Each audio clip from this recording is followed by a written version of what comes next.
And it's not like Iran is some European country that somehow accidentally ended. Look, at the end of the day, you're still surrounded by Middle Eastern countries, and it's just a testament to how much you fail at geopolitics if you don't understand why Iran has to cooperate with Arabs. It's like, yeah, because that's next to you. All right, that's just how it is.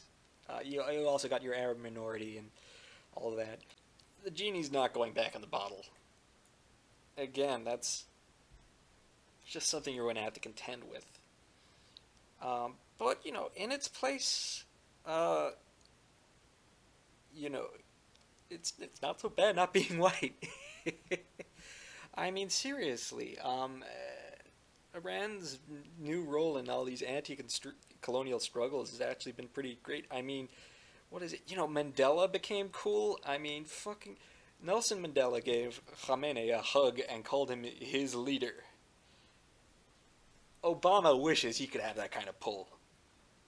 Um, you know, uh, and it might not hit it might go over the heads of the uneducated, but I do think there's something there. There's something for solidarity with South Americans and people outside of Europe, because let's be honest, they're followers of their terrible, pathetic elites and their kneels.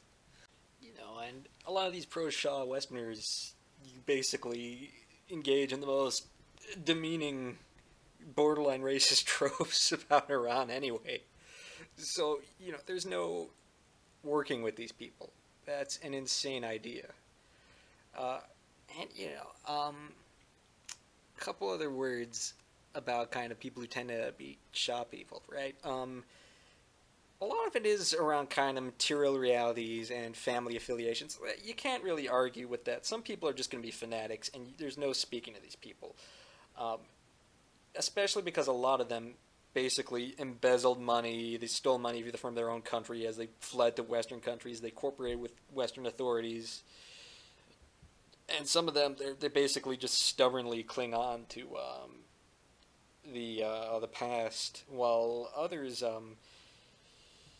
they become completely depoliticized, just totally disengaged from politics. But the fact is, whether you're either insufficiently engaged or you are engaged in the wrong direction, this does blow back on you. First of all, you get there's forces that want to push back against Iran, and even just recently, you got the case of mosques in Germany being raided. This story isn't going to get a ton of coverage. Yeah, all Germany's raiding. Imagine if it was a synagogue, by the way. Germany just started raiding synagogues. Yeah, I raided a bunch of mosques because, they were associated with German Lebanese Shia, and, they basically. I think someone waved a Hezbollah flag at some point, and they basically went, "Oy vey, we gotta shut it down." In anticipation of Al Quds Day, it's going to be a pro-Palestine protest against Israel and their many, many, many war crimes.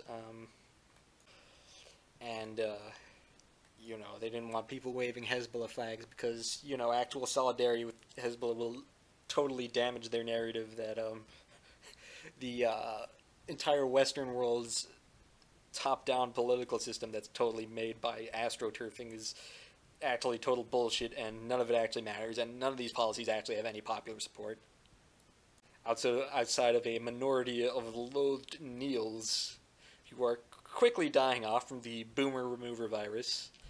So yeah, your mosque is going to be raided. That's one example.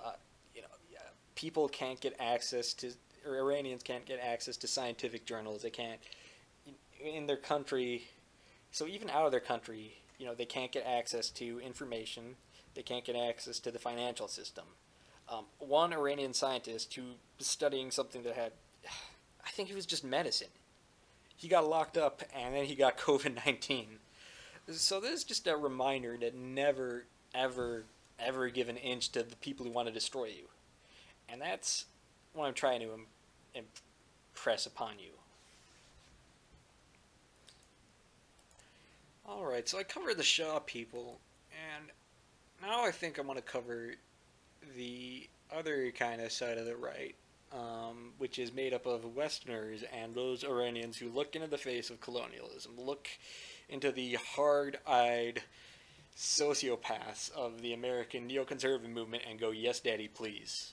And, there's this idea that these kind of lofty ideals of human rights mean anything, that these universal values that always seem to come from the West are universal. To that argument, I just have to say, no. There's nothing to back this. So let's just toss that out. No one... It's just... I mean, are you a baby? Jesus, how naive can you be? I mean, if you're gonna be an Iranian, you gotta be a little more street smart. Or if you have to be living in the modern world, living in anywhere that isn't like, I don't know, a freaking rich part of Switzerland or something, in which you should just disengage yourself in politics because you have no worries, then, forget about it. So, I already tackled this idea of modernity and success under the Shah. Now, it's, this is actually the modern Western system, they'll say. It's easy to say that, but you're denying people access to global markets and anyone outside your sphere. It's not actually capitalism. It's a controlled economy for anyone you don't like. If anything, it's an argument for a controlled economy. You can't sanction miniskirts and then ask why these people don't have miniskirts. Fuck the government. That is stupid. How stupid do you think we are? Jesus Christ. Okay, calm down. But, another issue is, in things like this, you can hide the impact. And the impact of imperialism is impacted. It just takes the smallest amount of education. People, they don't realize how bad, I don't think they realize how bad the Iraq War or the Syrian War was, or the U.S. role in it. Or, how the Green Revolution was kind of looked upon by the Russians as kind of a case study of these fake organic revolutions, which I'll cover a little bit later, but just, no, they had their thumb on the scale. Anyone who's telling you otherwise is lying. And another impulse of why people would kind of support Western colonialism is because, they think they might get some kind of greater personal freedom. They can wear what they want, they can drink what they want, they can 420 blaze it, etc., etc. I'll be honest, if people started with that, if they didn't wrap their grievances in lofty ideals or caring about the oppressed and it's just like, no, I want to smoke weed, I want to wear shorts, I want to drink beer, I'd be sympathetic to that fact. I would. But the fact is, these in every society, older conservative elements will control the young. And, it would be like trying to overthrow the U.S. government because you can't smoke weed in your state. It's like, honestly, that would make a lot more sense than a lot of things, but these things are best solved on a local level. You won't get anywhere by destroying your own infrastructure. You really need grassroots kind of activism for that, and, in the case of grass, I'd say, yes, the activism is the most grassroots. That said, my argument against that is, shut up, the adults are talking. I'm sorry, these are parochial domestic issues that are irrelevant to the wider struggles of nations for their recognition and their survival. Damaging your supply lines, which anyone who isn't pushing back as hard as they can against sanctions is doing. And you're really just increasing the power that these kind of black market elements, that the bazaris, that the government has over the economy. So again, this idea that this is about the Western economic system is, I think it's very short-sighted. And war just creates this grueling existence in which you can't really get anything, much less weed or cigarettes become bartering items. You gotta peddle your... Yeah. And, all the damage in these countries is eventually blamed on the natives who... you didn't turn your country into a paradise after we bombed the shit out of it. So, the Orient is backwards or undeserving, but, a lot of Iranians will attribute this to kind of Arab countries or whatever, like, oh, that won't happen with us, we're not backwards and undeserving. Even if this was true, it wouldn't make anything that was done to them any less shitty. Now, I think I'll just leave this section with a quote from the book on West Toxification. But what is curious is that we marry just like the Westerners. We pretend to be free just like them. We sort the world into good and bad along the lines they lay out. We dress like them. We write like them. Night and day are night and day when they confirm it. One would think our own values had been abrogated. And so when you become... So that's a nice quote from this very famous book.